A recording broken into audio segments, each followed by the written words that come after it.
بسم اللہ الرحمن الرحیم۔ السلام علیکم ورحمۃ اللہ وبرکاتہ۔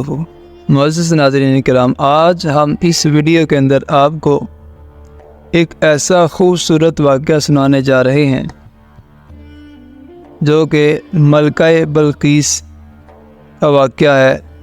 تو میری آپ تمام سے گزارش ہے کہ ہماری اس ویڈیو کو آخر تک لازمی دیکھیں۔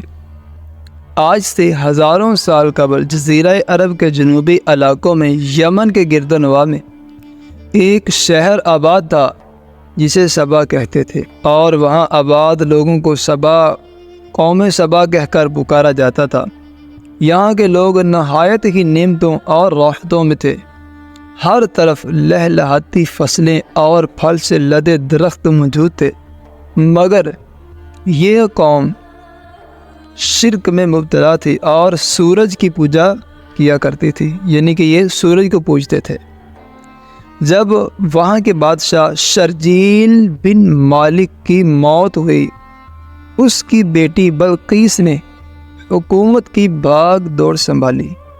بعض مورخین نے لکھا ہے کہ بلقیس کے والدین میں سے ایک جنات میں سے تھے، مگر اس نظریے کے کوئی واضح دلائل نہیں ملتے۔ ملکہ بلقیس ایک قابل عورت تھی جس نے یمن پر 9 سال نہایت ہی خوبصورتی سے حکومت کی۔ دنیا کے بیشتر علاقوں میں جو تجارت ہوتی تھی وہ سبائیوں کے ہاتھوں میں تھی۔ یہی وجہ تھی کہ یہ قوم نہایت ہی دولت مند تھی، مگر یہ وہ زمانہ تھا جب مشرق سے مغرب تک ایک عظیم الشان بادشاہ کی طاقتور حکومت اور جاہ و جلال کا ڈنکا بجتا تھا، جسے تاریخ میں سلیمان ابن داؤد کے نام سے جانا جاتا ہے۔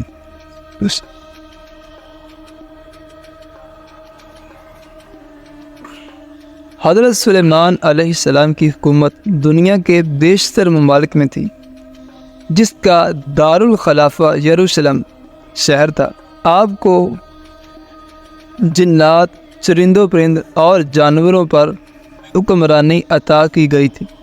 ایک دن کا واقعہ ہے کہ حضرت سلیمان علیہ السلام نے دربار لگایا تو جنوں، انس، جانور اور پرندے سب کے سب حاضر ہوئے، مگر ان کا چہیتا پرندہ ہدہد غائب تھا۔ آپ نے پوچھا، ہدہد کہاں ہے؟ جب وہ نظر نہ آیا تو سلیمان علیہ السلام نے فرمایا، اگر وہ اپنی غیر حاضری کی کوئی مناسب وجہ پیش نہ کر سکا تو اسے ذبح کر دیا جائے گا۔ ابھی یہ گفتگو ہو ہی رہی تھی کہ ہدہد حاضر ہو گیا۔ پوچھا گیا، تم کہاں تھے؟ ہدہد نے بڑے احترام سے جواب دیا، اے اللہ کے پیغمبر، میں اڑتے اڑتے ایک ایسے ملک پہنچ گیا جہاں لوگ شرک میں مبتلا دیکھے وہ آگ اور سورج کی پوجا کرتے تھے۔ ان کی ایک رانی ہے جسے وہ بلقیس کے نام سے پکارتے ہیں۔ وہ ایک بہت بڑے تخت پر بیٹھ کر حکومت کرتی ہے۔ اس کے تخت میں قیمتی ہیرے جواہرات لال جڑے ہوئے ہیں، اور اس کے پاس تمام شاہی سامان آرائش و نمائش کے موجود ہیں۔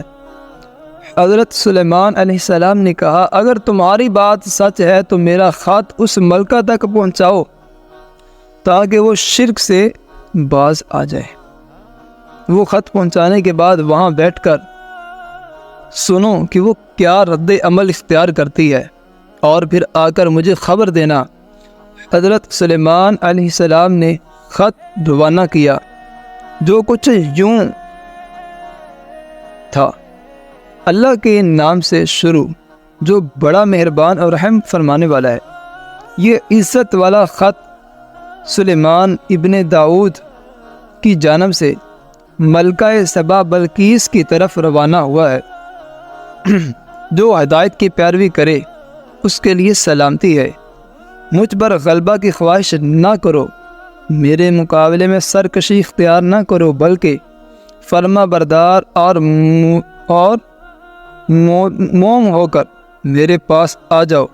یہ خط دراصل ملکہ سبا اور اس کی قوم کی طرف دعوت اسلام تھی۔ ہدہد نے یہ خط لے جا کر ملکہ بلقیس کی گود میں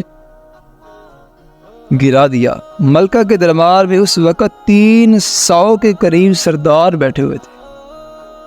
انہوں نے جب یہ خط پڑھا تو طیش میں آ گئے اور کہا یہ ہماری توہین ہے، ہمیں اس کا سخت جواب دینا چاہیے۔ مگر ملکہ بہت سمجھدار تھی، اس نے انہیں سمجھایا کہ خط سے پتہ چل رہا ہے کہ یہ کوئی عام شخص نہیں، خدا کا کوئی پیغمبر ہے، لہذا ہمیں حکمت سے کام لینا چاہیے۔ اس نے کہا کہ میں حضرت سلیمان علیہ السلام کی طرف ایک تحفہ بھیجتی ہوں، اگر انہوں نے تحفہ قبول کر لیا تو وہ بادشاہ ہے، میں اس سے جنگ کروں گی، لیکن اگر انہوں نے تحفہ قبول نہ کیا تو میں اس کی پیروی کروں گی کیونکہ وہ نبی ہیں۔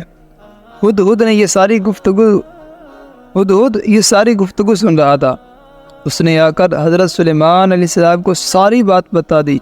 حضرت سلیمان علیہ السلام نے جنات کو حکم دیا کہ شہر میں داخل ہونے والے راستے پر سونے چاندی کی اینٹوں کا فرش بچھا دیا جائے، راستے کے دونوں جانب سونے کی عجیب الخلقت جانور کھڑے کر دیے جائیں، وزراء اور علماء سلطنت کی تمام کرسیوں کو سونے کا کر دیا جائے، دربار کو ہیرے جواہرات سے مزین کیا جائے۔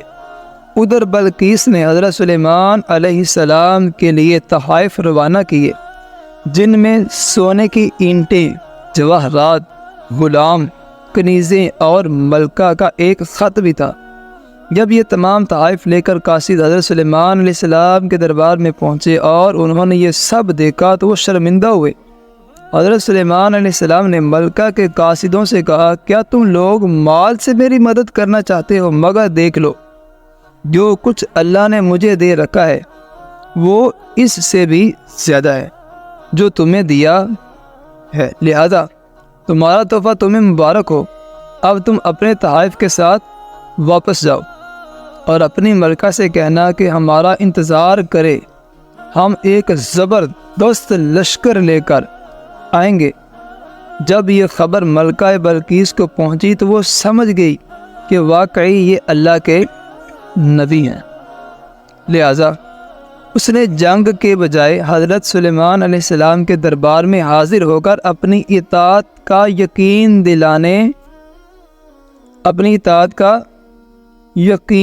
دلانے کا فیصلہ کیا۔ جب حضرت سلیمان علیہ السلام تک یہ پیغام پہنچا تو آپ نے اپنے درباریوں سے کہا تم میں سے کون ہے جو ان کے مطیع ہو کر آنے سے پہلے ملکہ کا تخت میرے پاس اٹھا کر لائے؟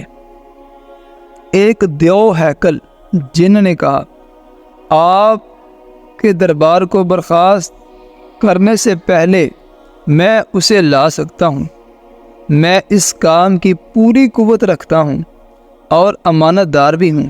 پھر ایک اور شخص جس کے پاس کتاب کا علم تھا اس نے کہا میں یہ تخت آپ کو آپ کے پلک جھپکنے سے قبل ہی لا دوں گا۔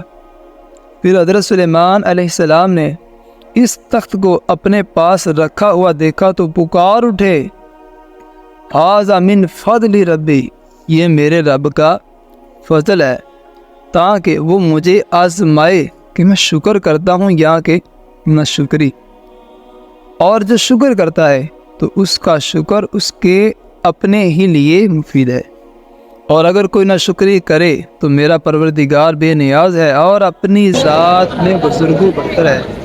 مفسرین کے مطابق وہ شخص حضرت سلیمان علیہ السلام کا کوئی دوست تھا جس کا نام آصف بن برقیہ بتایا جاتا ہے، اور بعض میں لکھا ہے کہ آپ کا خالہ زاد بھائی تھا۔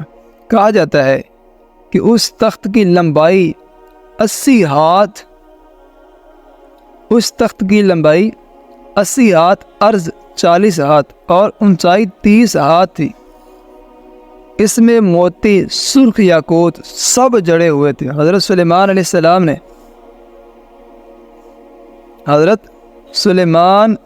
السلام نے اس تخت میں رد و بدل کر دیا اور اسے پہلے سے بھی بہتر بنا دیا۔ جب ملکہ بلقیس حضرت سلیمان علیہ السلام کے دربار میں حاضر ہوئی تو آپ نے پوچھا، کیا تمہارا تخت بھی اسی طرح کا ہے؟ اس نے کہا، یہ تو گویا وہی ہے، اور ہمیں تو پہلے ہی معلوم ہو گیا تھا، اور ہم فرما بردار ہو چکے ہیں۔